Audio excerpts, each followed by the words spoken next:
This was the most predictable loss. And to me, it actually doesn't matter how you lose game 2. Everyone knew they were going to lose game 2. I don't love that basically teams are doing load management in the second round of the playoffs. I think that's ridiculous.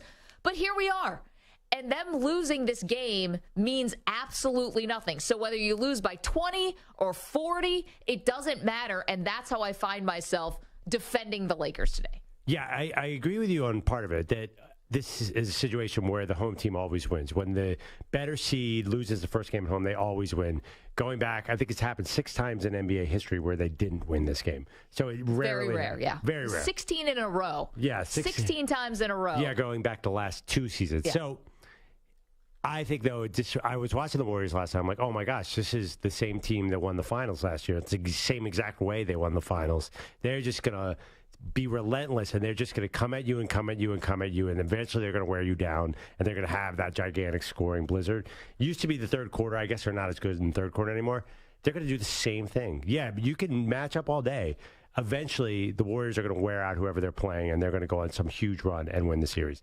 It's just how it is. Okay, but I can also make a case that the Anthony Davis usually has 1 to 2 bad games in a series. You can withstand 1 to 2 bad games. Like, even against the Warriors, you can withstand 1 to 2 bad games. The role players, besides Hachimura, who's like suddenly the most incredible postseason player, everyone, all the role players had bad games. And the other thing I didn't like what the Lakers did, and it was rather predictable, is that we all know this. I love LeBron James, but when he hits a couple threes in the first half, he starts falling in love with the three-pointer, and eventually it just like ends up kind of going away. Now, he barely played in the second half, and that was another part. You didn't even really see like the full-on effort because teams now wave the white flag so quickly after they, take home court advantage and after they won game 1. Right. All that's very true. But the problem is, even if Anthony Davis has another 30-point game, that doesn't guarantee anything for the Lakers because the Warriors were tired in game 1. They probably would have won that game if they were fresh. They were coming off a 7-game series, and they basically had a deep three from Jordan Poole to tie the game at the very end. Yeah. And that was a tired Warriors team. So the Lakers really had everything go right in game 1 and just barely won. I think they might win this next game, but at some point, Golden State's going to figure them out. And I think Steve Kerr kind of figured them out last night by putting Draymond Green on Anthony Davis. Much better matchup than Looney, who was mysteriously ill, by the way. I don't totally understand that. He had a sickness, so that means you can play 20 minutes? It's like you're either in or out to me. Yeah. Anyway. But if I put the series like this, Maggie, to you, okay, who's going to win the mental war between Draymond Green and Anthony Davis? What would your answer be? Anthony Davis. The mental war. No, he's as steady as they come. Why he's steady? Steady is that he's going to go up and down every game? That's the opposite of steady. No, not the numbers, but mentally, he never shows any frustration on the court. He never is like that guy who's wearing his emotions on his sleeve. Anthony Davis, sometimes you're wondering, hey, are you awake? Are you in a coma? But Draymond, all you need is something to happen to set him off. And if the Lakers get under his skin, what's going to happen? He can go cross the line, and then he's going to be looking at another suspension. So if I'm like the Lakers, I'm trying to get into Draymond's head. I'm trying to make that mental part of it. Anthony Davis, he barely talks trash. Well, I'm just saying, yes, and that's exactly why he's inconsistent every game, because he's not emotionally up to this task. He never has been. They won one in the bubble. There's just no way he can. Remember, the Warriors didn't make it to the bubble. If Draymond gets into his confidence, there's no way he's going to recover, because that's who Anthony Davis is. He's one good game, one bad game. He'll maybe have 3 good games. I just don't think at the end of the day, Draymond knows how to win these series. I think he's one of the smartest players in the league easily, and I just think the last night you saw, I got it. I got Anthony Davis. Okay. Draymond had a great game last night. He played excellent defense on Anthony Davis. But if you're asking me who's going to Jedi mind trick this more, is it going to be the Lakers and LeBron James or Draymond Green? Oh, definitely the Warriors. Mentally, the Warriors have half the talent of the Lakers, and they're probably going to win this series. They are such a winning machine. They win with their heads, where the Lakers have talent, but they are not. Wait, how many Hall of Famers are on the Warriors and how many are on the Lakers? Okay, well, there's definitely one with LeBron. Yes. Probably 2 with Anthony Davis. Okay. I mean, what he did Probably in college. 3 with Rui Hachimura. Yeah, sure.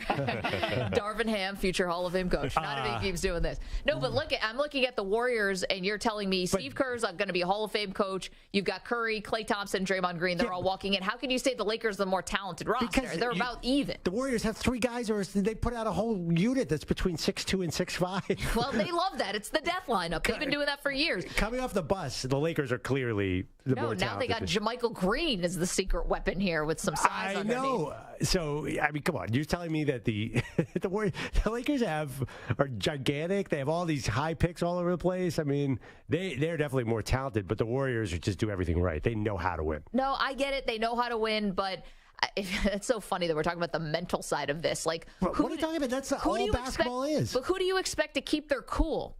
The Lakers or Draymond Green? But I can't believe that you think that Anthony Davis has a mental edge over Draymond Green. Because I think Draymond Green is the mental edge over everybody. You're right; he might cross the line, but he is such a his game is physically he shouldn't even be a starter in the NBA, and here he is being a Hall of Famer. No, that's because he's skilled and he has desire and all of that. He's a 6'5" center. He shouldn't even be on the court. Who is Draymond Green's biggest enemy? Draymond Green. Right. He's his own worst enemy. So I cannot vouch for the mental toughness of Draymond Green when he's cost his team at times because he's lost his cool. So if you're asking me who's going to stay like level-headed, listen, with Davis, maybe you'd love to see a little bit more emotion. Maybe you want to see a little more of the intensity. But again, you know you're going to get a bad Anthony Davis game. Hopefully for the Lakers, this was it last night. Because if he's even, 50% of what he was in game 1, they're going to have their hands full. And by the way, maybe some more Lakers players can hit a shot. I mean, Austin Reeves was 1 for 5. D'Angelo Russell 0 for 3 from 3. Well, I mean, last night, as you said, doesn't count. Once it started going downhill, it didn't really matter. Yeah, so you're picking the Warriors now. I'm picking the Warriors. Wow. And, I mean, listen, they're the higher seed. Why do you think they've won all these years? You really think it's because they have all this Hall of Fame talent?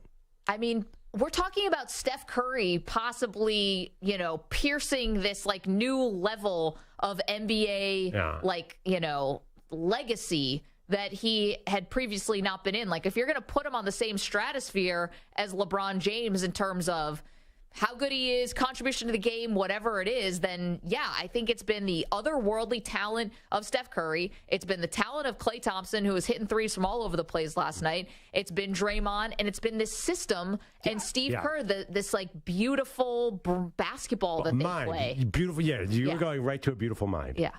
So that doesn't mean mental toughness. That means their system. But it certainly isn't. Oh, they're dunking on everyone's head. You kind of just said it. It's a beautiful mental team. They play basketball the right way. They pass the ball. They do everything right, and that to me is more mental than physical. Okay, that's like we're splitting hairs here. You're talking about smarts and basketball smarts, and I'm talking about Draymond Green has the ability to blow things up at any time. Yeah, but that's not mental toughness. He's so much more mentally tough than Anthony Davis. I mean, he is so much tougher. Well, we're saying this now coming off of a game when he schooled him. I don't know if we would have said that coming off of game 1. I think we would.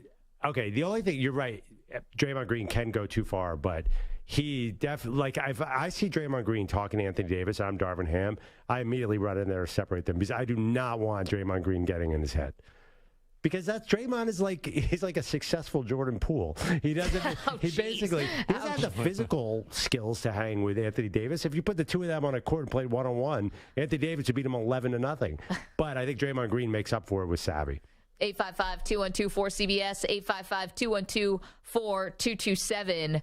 Oh, I said Jordan Poole or Jordan Brooks? Jordan Brooks. Oh, I thought you said Jordan Poole. I was like, ouch. I mean, the guy just got paid. Dylan Brooks? Dylan Brooks. Dylan Brooks. Got it. I have Jordan Poole in mind. Yeah, so Dylan Brooks tried to do this to LeBron, get in his head and be smart, but he just couldn't back it up.